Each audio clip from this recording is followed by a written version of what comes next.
Hi guys! Welcome to my YouTube channel. For today's video guys is pupunta kami sa Villa Escudero dito sa Quezon Province.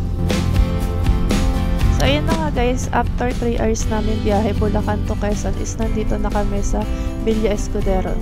Bale ang entrance dito guys is makikita nyo Hacienda Escudero.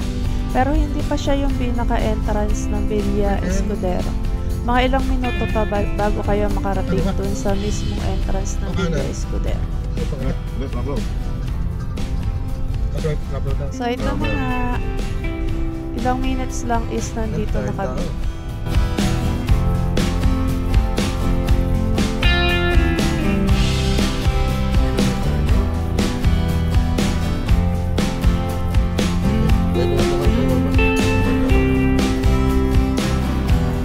Dito guys yung entrance ng mga guests. Then, yung parking is doon sa may dito, papasok dyan. Maluwag naman yung parking nila, guys. Bali, dito nga pala is meron silang pa-welcome drinks. Tapos, kaya dito pinapadiretso yung mga guests. Kasi dito yung bayaran. Pagkatapos yung magbayaran is may bibigay sa inyo mga ticket. Kasi iba-iba yung destination na pupuntahan natin dito. Kada destination is kukunin nila yung ticket. So, ito yung first destination natin. Kunuha muna na yung ticket natin na papasok dito sa gate. Pala guys, kapag PWD dito sa senior is pwede kayong sumakay sa e-car. Papunta doon sa first destination, doon sa kabila na parang simbahan. Mamaya is papakita ko siya sa inyo.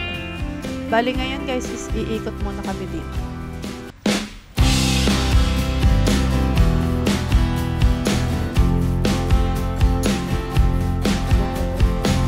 So, ito yung guys, yung first destination natin. Yan, yung makikita nyo na yan. Diyan muna tayo. Yung parang simbahan na yan guys is mamaya ipapakita ko sa inyo. Yung mga senior citizen na nakasakay sa e-car is doon din na diretso. Tapos may kinukuha din na ticket doon guys bago kayo makapasok.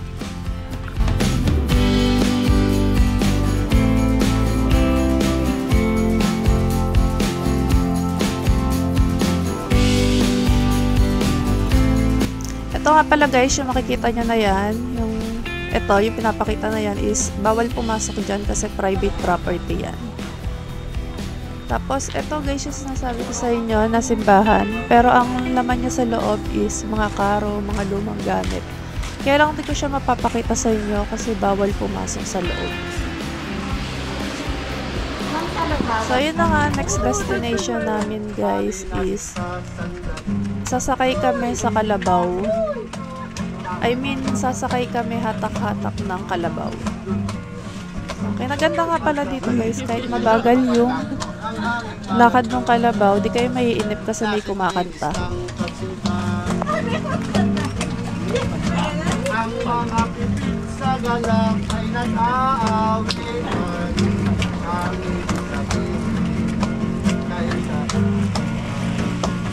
kung malalita man ako at salat sa yaman. Diligo lang ako dito maganda. Hop!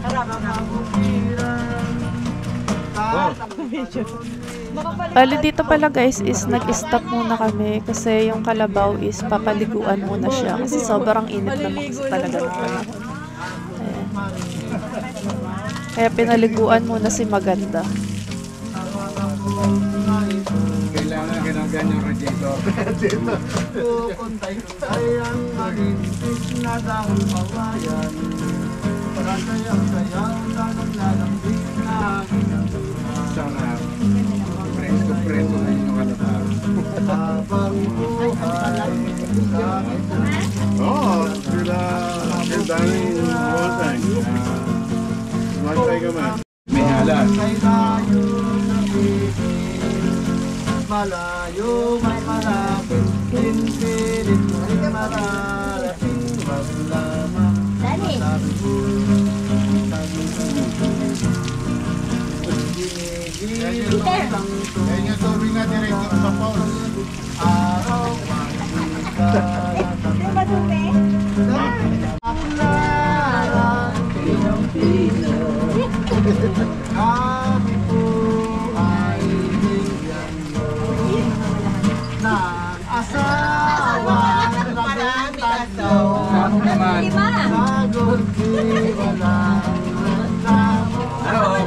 Ayun na.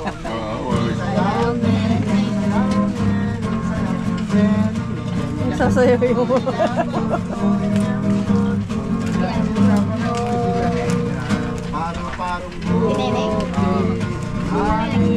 Saka nga pala guys, yung mga ayaw sumakay dito sa May Kalabaw, meron naman silang e-car. Kaya kung ayaw yung sumakay dito sa hatak-hatak ng Kalabaw, nababagalan kayo, pwede kayong sumakay sa e-car. Saka nga pala guys, habang nakasakay naman kayo dito, kahit naman mabagal yung Kalabaw, is may nakikita pa rin kayo sa paligid. Ayun. Ang ganda nung ayos dito kasi habang papunta ka dun sa next destination is ang ganda naman ng view na makikita mo. Kaya okay lang na nakasakay dito sa mabagal na Kalabaw. Yung bang Kalabaw mo, senior citizen din. Hindi po, bata. 12 years old po yan. Dami natin ay nakatak.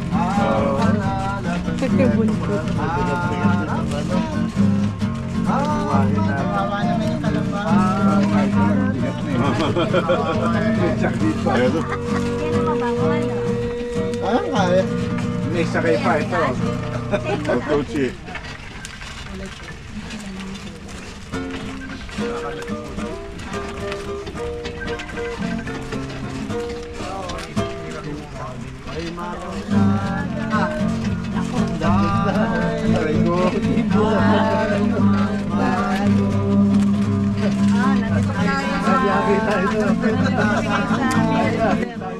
So ayun na nga guys, after lang minutes kami hinatak ni Maganda, is nandito na kami sa next destination namin. Pero hindi pa ito yung pinaka next destination kasi maglalakad pa kami.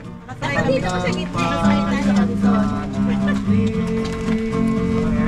na kami ng Kalabaw. May isa kayo at wala, ganyan lang lakad talaga. Normal daw yan. So, bale yung mga naiinitan dyan, guys, gusto na ice cream, may tinda din sila ditong sorbetes. And next destination nga pala natin is ito, waterfalls. Ayan. To, Labasin Waterfalls. Yan nga pala yung name ng waterfalls dito. Ito nga pala yung isa sa dinadayo dito kasi siya, waterfalls, tapos doon kayo kakain sa harap ng waterfalls. Then, yung mga ayaw naman kumain na habang nakababad yung paa, ayaw bumaba, is meron naman sila ditong table saka chair na pwedeng kainan sa taas.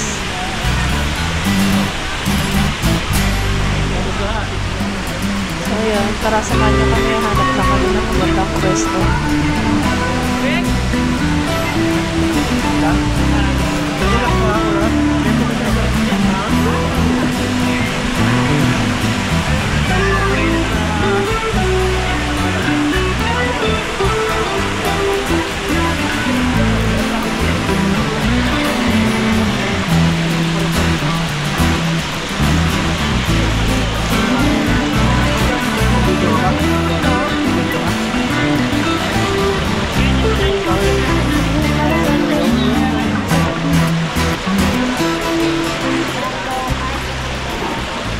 Palaba guys, dito is buffet. Pwede kayong pabalik-balik or makailang balik. Kasama to sa babayaran nyo.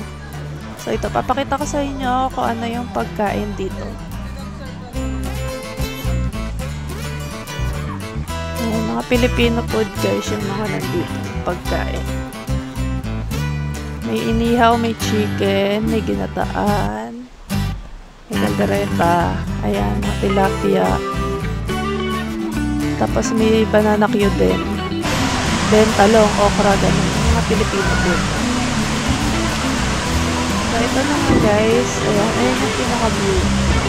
Ang ano nga pala dito guys is hanggang 2 PM. Ang start nila is 12 then hanggang 2 PM kayo pwedeng kumain. So ayun na nga guys. Tara dun sa next destination natin.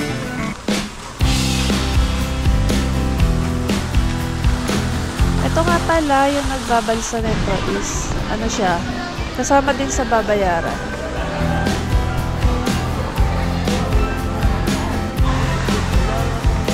Mamaya ipapakita ko sa inyo kung saan yung pinaka-entrance na pagsakay dyan sa may sagwan-sagwan sa bansa. Nga pala guys, meron din dito swimming pool.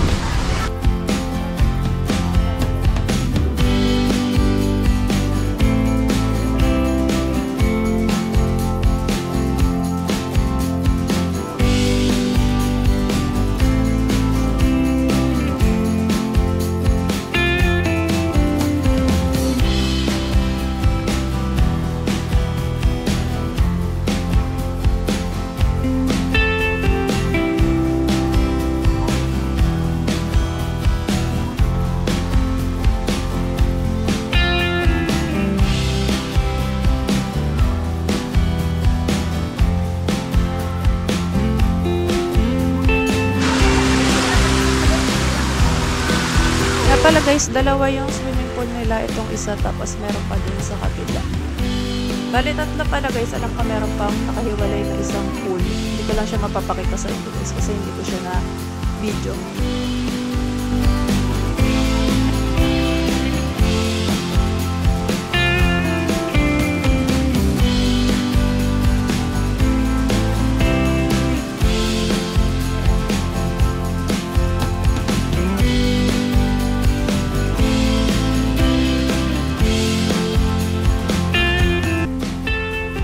Bali, dito nga pala yung entrance no mga gusto magbalsa. May pila siya dyan.